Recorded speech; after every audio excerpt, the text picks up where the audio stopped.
Saan po ang lugar niyo, sister? Ng Bacolod City. Okay.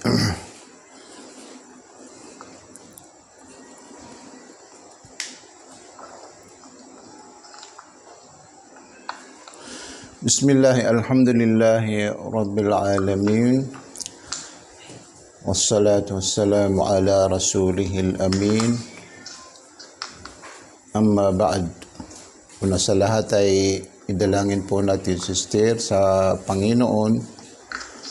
Naway kayo ay kanyang ingatan at pagkalooban niya ng maraming kabutihan ng maikling oras po natin ngayon.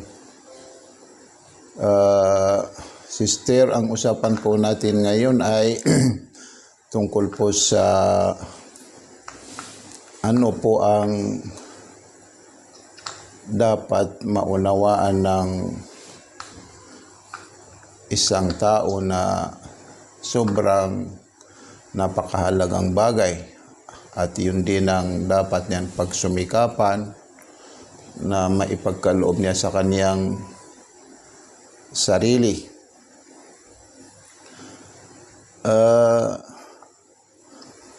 Ang mga ganitong katanungan kailangan po na mabigyan ng tamang kasagutan at nararapat siguraduhin kung ang ano po ang tamang kasagutan sa mga ganitong katanungan. Dahil sa tayo mismo ang nakakaalam sa lahat ng ating mga pagsusumikap, ay wala po tayong layunin, intention, maliban lang sa para maipagkaloob natin sa ating mga sarili ang kaniyang tunay na kabutihan. So, isa po sa mga pamamaraan para maunawaan po natin ng tamang pag-uunawa kung ano po ang matatawag na tunay na tagumpay ng ating mga sarili, ay ibabatay po natin ito sa mga bagay na nakikita ng ating mga mata. Halimbawa, nakita ng ating dalawang mata ang mga bagay na nilalaman ng mundo na ito. Halimbawa, nakita ng ating dalawang mata ang mga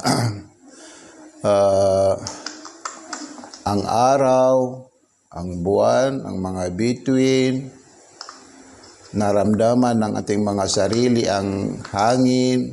Nakita ng ating mga mata ang mga bundok, mga puno, mga bagay na nilalaman ng mundo na ito. So, nararapat po sa atin sa lahat ng nakikita ng ating dalawang mata ay magkaroon po tayo ng katanungan. Hindi po natin masasabi na ang mga bagay na ating nakikita ay sila mismo ang lumikha sa kanilang mga sarili. Ibig po sabihin ay nararapat na mayroon po tayong mapaniwalaan na tagapaglikha sa kanila. Dahil sa ang araw, hindi niya pwedeng likhain ng kanyang sarili. Ang buwan, hindi niya pwedeng likhain ng kanyang sarili. Ang hangin, hindi niya pwedeng likhain ng kanyang sarili. So ito po ay nangangahulugan na mayroong tagapaglikha sa kanila. Mayroong tagapaglikha sa kanila. So ganon din tayo. Pati tayo ay mayroong tagapaglikha sa atin. Hindi natin pwedeng sabihin na tayo ang lumikha sa ating mga sarili. Hindi natin pwedeng sabihin ang mga magulang natin, sila po ang lumikha sa ating mga sarili. Kundi mayroon tagapaglikha sa lahat. At yung tagapaglikha sa lahat ng mga bagay na ating nakikita o mga bagay na ating nararamdaman, ay siya ang matatawag na taga-kontrolado sa mga bagay na ito. Halimbawa, kung nais po natin pakinabangan ang isang bagay, ay sa Kanya po dapat hingiin. Sa Kanya po tayo dapat manalangin. Dahil siya ang taga-kontrolado sa lahat ng mga bagay na nakikita ng ating dalawang mata. Dahil sa isa po sa mga katangian, kaya yung tinatawag na Panginoon ay nasa Kanya yung mga maraming katangian. Ang Panginoon napapaloob po dito ang kahulugan na siya ang tagapaglikha sa lahat ng mga linikha. Ang Panginoon napapaloob po dito ang kahulugan na siya ang tagapanustos sa lahat ng mga linikha. Ang Panginoon ay napapaloob po sa Kanya ang kahulugan na siya po ang tagapangasiwa sa lahat ng mga linikha, o di kaya siya ang nagmamayari sa lahat ng mga linikha. So ang ibig po sabihin, magaganap yung isang pangyayari kapag ito ay magbibigay ng pahintulot, kapag ito ay Kanyang ipapahintulot. Kailanman, at ganoon din kailanman hindi magaganap ang isang pangyayari kapag ito ay hindi niya ipapahintulot.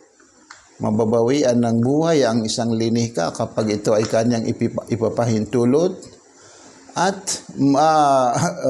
hindi mababawian ng buhay ang isang tao, halimbawa, kapag ito ay hindi niya ipapahintulot. Dahil sa Kanya ibinabalik ang lahat ng pangyayari. Ilayhi yurja'ul amru kulluhu. Ito ay nabanggit sa banal na Quran na ang naibigay ang kahulugan, ilayhi yurja'ul amru kulluhu, sa Kanya ibinabalik ang lahat ng pangyayari. Ang ibig po sabihin ay lahat ng mga pangyayari ay magaganap ito kapag siya ay magbibigay ng pahintulot. At hindi magaganap ang isang pangyayari kung hindi siya magbibigay ng pahintulot. Kaya, kung ganito ang katangian ng sino mang nararapat magiging Panginoon, ay siya ang matatawag na taga-kontrolado sa lahat ng mga bagay na nakikita ng ating dalawang mata. So kung nais po natin, gusto po natin pakinabangan ang mga bagay na ito, siya po ang nararapat natin hingian ng tulong. Siya po ang nararapat, sa Kanya po tayo nararapat humingi o manalangin. Dahil siya ang tagahawak sa lahat ng mga bagay na ito. Kaya masasabi po natin na ang tunay na kabutihan o ang taong siya po ay nasa loob ng tamang kabutihan ng kanyang sarili ay yung taong siya po ay malapit sa tinatawag na nararapat magiging Panginoon. Dahil sa ang taong malapit sa tinatawag na nararapat magiging Panginoon, kapag siya ay humingi sa Kanya ng tulong ay Kanyang tutulungan. Kapag siya ay mananalangin sa Kanyang Panginoon, siya po ay Kanyang tatanggapin sa Kanya. Kapag siya po ay magbabalik loob o hihingi ng patawad sa Kanyang nagawang pagkakasala, siya po ang Kanyang Panginoon, siya po ang karapat-dapat tumanggap sa Kanyang pagbabalik loob. So yun ang dapat po natin maunawaan. Ano po yung nasabi po natin kanina, ang taong masasabi po natin na siya po ay nasa tamang landas. Ang ibig po sabihin na nasa tamang landas ay nasa daanan papunta sa tunay niyang kapayapaan, tunay niyang kabutihan. Siya yung taong nasa daanan papunta sa kanyang Panginoon. Ang ibig po sabihin ay ang kanyang tinatahak na daanan ay daanan na kinalulugdan ng Panginoon. Hindi daanan na kinalulugdan ng kanyang sarili, kundi daanan na kinalulugdan ng kanyang Panginoon. Dahil sa tayo po ay linikha ng Panginoon, mayroon po siyang layunin sa kanyang paglikha sa atin. At iyong ginawa niyang layunin, iyon ang kanyang kinalulugdan na pamamaraan ng ating buhay dito sa mundong ibabaw. Pagkinggan po natin yung sinabi ng Panginoon sa kanyang tungkol po sa kanyang layunin, sa kanyang paglikha sa atin, sa kanyang sinabi, wa ma khalaqtul jinna wal insa illa liya'budun. Hindi ko linikha ang mga engkanto, mga tao maliban lang sa ako ay kanilang sambahin. So yung tinatawag na pagsamba sa Kanya, ito lang ang tamang daanan, wastong daanan upang malugod sa atin ang Panginoon. Upang tayo ay lalong makalapit sa Kanya. Dahil sa nararapat po sa atin, kapag mayroon tayong naunawaan na karapat-dapat magiging Panginoon, ay ang nararapat po sa atin ay pagsumikapan. Paano po tayo lalong makalapit sa Kanya? Nararapat sa atin pagsumikapan. Paano niya po tayo mahalin? Dahil sa ang ating pinapangarap ay kapag tayo ay manalangin sa Kanya, ay Kanyang tatanggapin. Kapag tayo ay magpapakupkup sa Kanya, tayo ay Kanyang ililigtas sa lahat ng mga bagay na nais po natin layuan o iwasan. So, yung sinabi niya na pagsamba sa Kanya, iyon ang daanan, iyon din ang mga gawain na Kanyang kinalulugdan. Ibig po sabihin na Kanyang kinalulugdan ay nagugustuhan. Kapag ginawa ng isang tao ang mga uring pagsamba sa Kanya, dahil sa ang lahat ng mga uring pagsamba sa Kanya, itong lahat ay Kanyang kinalulugdan, sino man ang gumawa sa mga uring pagsamba na ito ay malulugod sa Kanya ang Panginoon. Kung malugod sa atin ang Panginoon, na katulad ng ating pagkakaunawa sa Kanya, siya ang taga-kontrolado sa lahat ng mga bagay, nasa Kanya ang mga matataas na katangian. Kung siya ang malugod sa atin, hindi po ba natin pwedeng sabihin na tayo ay natagpuan po natin, nahanap po natin ang tunay na kapayapaan, tunay na kabutihan ng ating mga sarili? Masasabi po natin, pwede natin sabihin, tayo ang makakapagsabi, pwede natin sabihin na tayo ang taong nahanap niya ang tunay na tagumpay ng kanyang sarili. Dahil sa nagawa niya yung gawain upang makalapit sa kanyang Panginoon. Ang taong malapit sa kanyang Panginoon ay walang sino man pinsala sa Kanya.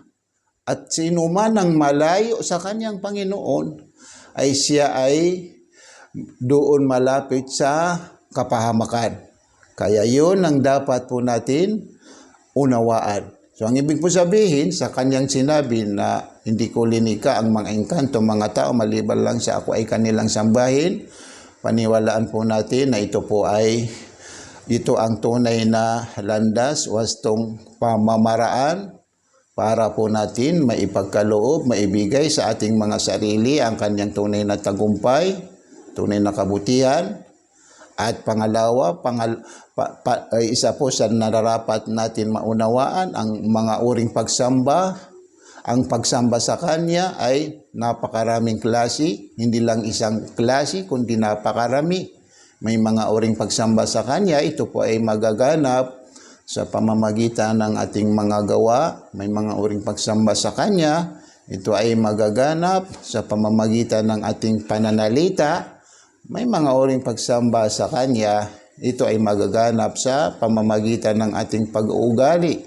At lahat ng mga klaseng pagsamba na itong lahat ay napapaloob po sa relihiyon ng Islam. Ang ibig po sabihin, lahat ng nilalaman ng relihiyon ng Islam, lahat ito ay kanyang kinalulugdan. Ito ay malinaw sa kanyang sinabi sa banal na Quran, "Waraditu lakumul islama dina." Aking kinalugdan sa inyo na pamamaraan ng inyong buhay ay yung lahat ng pamamaraan sa relihiyon ng Islam. Kaya sa taong nais niya ibigay sa kanyang sarili ang kanyang tunay na kabutihan, ang nararapat po sa kanya ay isuko niya ang kanyang sarili sa layunin ng Panginoon sa kanyang paglikha sa kanya, yung tinatawag na pagsamba sa kanya. At ang nararapat sa kanya ay isuko niya ang kanyang sarili sa relihiyon ng Islam, dahil sa pagkakaalam po natin na lahat ng nilalaman ng relihiyon ng Islam, itong lahat ay kinalulugdan ng Panginoon. Kaya dapat po natin malaman paano po natin maisuko ang ating mga sarili sa relihiyon ng Islam. Ito ay sa pamamagitan ng tinatawag na pagsasaksi na katanggap-tanggap sa Panginoon. Kapag ano po yung tinatawag na pagsasaksi na katanggap-tanggap sa Panginoon, ito ay napapaloob po dito ang tatlong bagay. Ang unang bagay, ang paniniwala sa pamamagitan ng ating mga puso. Pangalawa, ang paniniwala sa halimbawa, paniwalaan ng ating mga puso, walang Diyos na karapat-dapat sambahin maliban kay Allah. Paniwalaan ng ating mga puso, si Muhammad ay kanyang sugo at alipin. Pangalawang bagay, anuman ang pinaniwalaan ng ating mga puso, dapat po natin ito bigkasin sa pamamagitan ng ating mga bibig. Hindi na sapat na naniwala ang ating mga puso tapos hindi natin ito bibigkasin, maliban lang kung tayo ay hindi makakapagsalita. So pangatlong bagay, anuman ang pinaniwalaan ng ating mga puso, binigkas ng ating mga bibig, nararapat sa atin ito isabuhay sa pamamagitan ng bawat bahagi ng ating katawan. Kaya siguraduhin po natin na bawat bahagi ng ating katawan ay wala silang maikikilos maliban lang sa mga bagay na naaayon sa pinaniwalaan ng ating mga puso at binigkas ng ating mga bibig. Kaya kapag nabuo po natin yung tatlong bagay na ito, na isabuhay po natin yung unang hakbang sa pagyakap sa relihiyon ng Islam, na isabuhay po natin yung unang hakbang sa pagpasok sa relihiyon ng Islam, tayo po ay nakapasok sa relihiyon ng Islam, tayo po ay matatawag na Muslim, tayo po ay matatawag na alipin ng Panginoon, na isinuko niya ang kanyang sarili sa layunin ng Panginoon sa kanyang paglikha sa kanya. Tayo po ay matatawag na alipin ng Panginoon na nagbalik loob sa kagustuhan ng kanyang Panginoon. Alam po natin na ang isang alipin na nagbalik loob sa kagustuhan ng Panginoon, siya po ay pinaghandaan ng Panginoon ng napakaraming mahalagang bagay. Kabilang sa mga bagay na ito ay kanyang ipapatawad sa kanya ang lahat ng ginagawa niyang pagkakasala. Hindi lang ibig sabihin ay buburahin ng Panginoon sa kanya ang lahat ng nagawa niyang pagkakasala. Hindi lang sa buburahin, kundi papalitan pa ng maraming kabutihan. Kaya ganito kahalaga ang simpleng gawain na ito. Ibig ko sabihin yung unang hakbang sa pagpasok sa relihiyon ng Islam. Sobrang napakahalaga. Kaya kung ganito ang ating pag-uunawa sa kahalagahan ng simpleng gawain na ito, ang nararapat po sa atin ay samantalahin po natin ito at huwag natin palampasin dahil sa tayo po mismo ang nakakaalam na hindi po tayo makasigurado kung tayo po ay aabot sa mga susunod na mga oras o mga panahon. Kaya nararapat po sa atin ito samantalahin. Kaya ang nararapat po sa atin para po tayo makasigurado ay na maipagkakaloob sa atin ng napakahalagang bagay na ito ay isabuhay po natin yung unang hakbang sa pagpasok sa relihiyon ng Islam, yung tinatawag na pagsasaksi na katanggap-tanggap sa Panginoon. Kaya sundin niyo po ako, sister, sa anuman bibigkasin ko, lakasan po natin ang ating pagbibigkas, itaas po natin ang ating kanang kamay, ang ating hintuturo, ganito. Dahil sa ito ay ang kahulugan ay ang ating sinasamba ay ang Panginoon na walang katambal. Ang Panginoon na nag-iisa, walang katambal. Ibig sabihin, hindi po tayo pwedeng magkaroon ng dalawang Panginoon, tatlong Panginoon dahil sa kung dalawa ang ating Panginoon, magugulo po ang buhay natin dito sa mundo dahil sa tiyak na sila po ay magkakaagawan ng kagustuhan. Ito po ang kahulugan. So inshallah, sundin niyo po ako sa aking bibigkasin. Ashhadu alla ilaha illallah wa ashhadu anna Muhammadan abduhu wa rasuluhu wa ashhadu anna Isa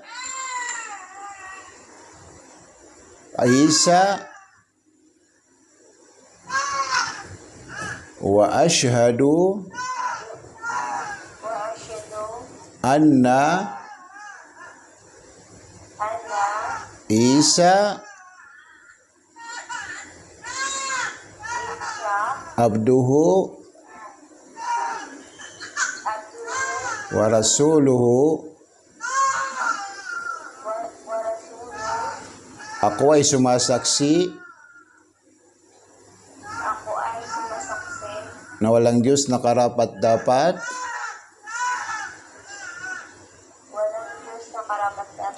sambahin maliban kay Allah, at ako ay sumasaksi na si Muhammad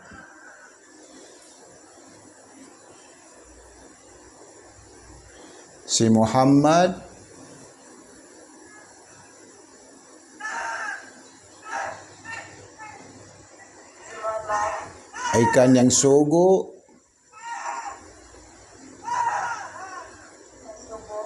at alipin. At ako ay sumasaksi na si Jesus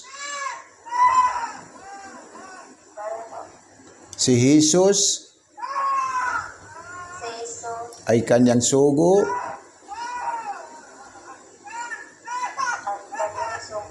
at alipin. Allahu Akbar. Congrats sa iyo, sister. Ikaw po ang pinagpalang linika ng Panginoon dahil sa ikaw ang kanyang pinili na ipinagkaloob niya sa iyo ang napakahalagang bagay na ito. Kaya ang nararapat sabihin sa iyo ay congrats. Congrats sa iyo, sister. Ikaw ang pinili ng Panginoon na naipagkaloob niya sa iyo ang napakahalagang bagay na ito. Ingatan po kayo, sister, ng Panginoon. Kasama niyo ang inyong mga pamilya.